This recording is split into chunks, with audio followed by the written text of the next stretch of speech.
भारतीय प्रतिघात कहते हैं, दोनों बराबर हो जाते हैं। उस अवस्था में अनुनाद की अवस्था आ जाती है।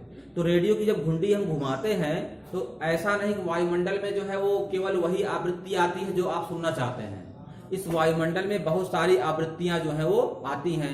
कुछ शॉर्ट वेव होती हैं, कुछ मीडियम वेव होती हैं, कुछ लॉन्ग वेव होती हैं।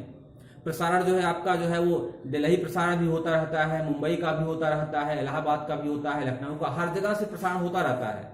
लेकिन आप जो है जब रेडियो घुंडी घुमाते हैं तो आप किसी एक को ही सुनते हैं ना। क्यों ऐसा होता है?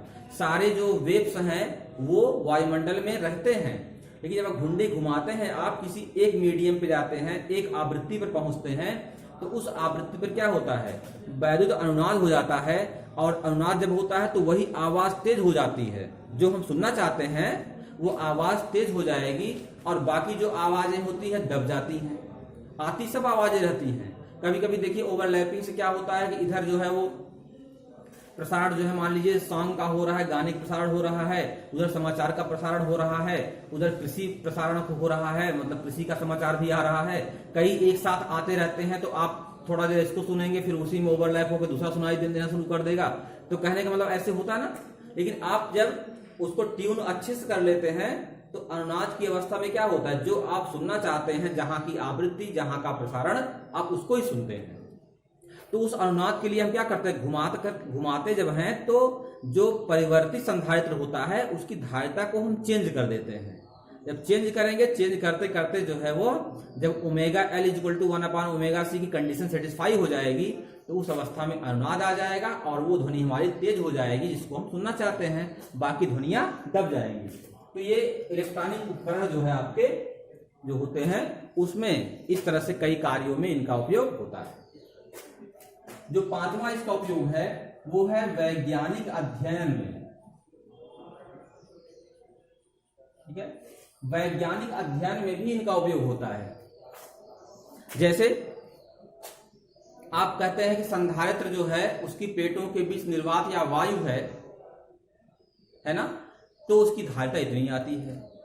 के परावैद्युतांक का माध्यम भर दिया जाए, धारिता के गुना हो जाती है। तो अगर हमारे पास दो पदार्थ हैं, दोनों परावैद्युत पदार्थ हैं, तो दोनों पदार्थों को अलग अलग हम रखें, ठीक है, तो देखेंगे कि एक की धारिता इतनी हो गई, फिर दूसरे वाले को रखते हैं, धारिता दूसरी आती है। ठीक है ना। तो अब आप देखेंगे किस पदार्थ को रखने पर प्लेटों के बीच में धारिता ज्यादा आती है। जो ज्यादा आती है इसका मतलब उसका परावैद्युतांक ज्यादा है, वह ज्यादा कुचालक है, वह ज्यादा मतलब इलेक्ट्रिक के दृष्टिकोण से वो ज्यादा जो है वो मतलब उसमें विद्युत का प्रवाह उतना ही दुर्गम है।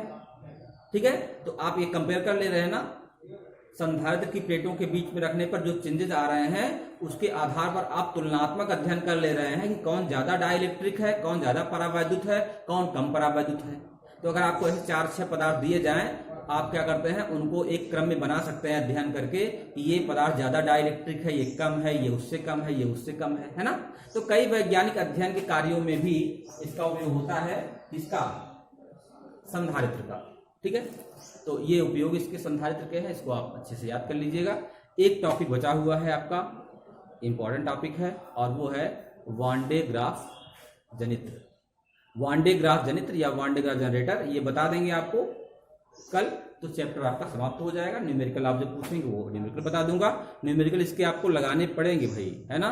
सर्किट का न्यूमेरिकल है, जो प्रॉब्लम होगी सर्किट कैसे जोड़ी जाएगी वो मैं 2-4 क्वेश्चन तो बताऊंगा यहाँ पे, आप उसको फिर पूछिएगा, फिर चर्चा कर दी जाएगी। ठीक है, ओके।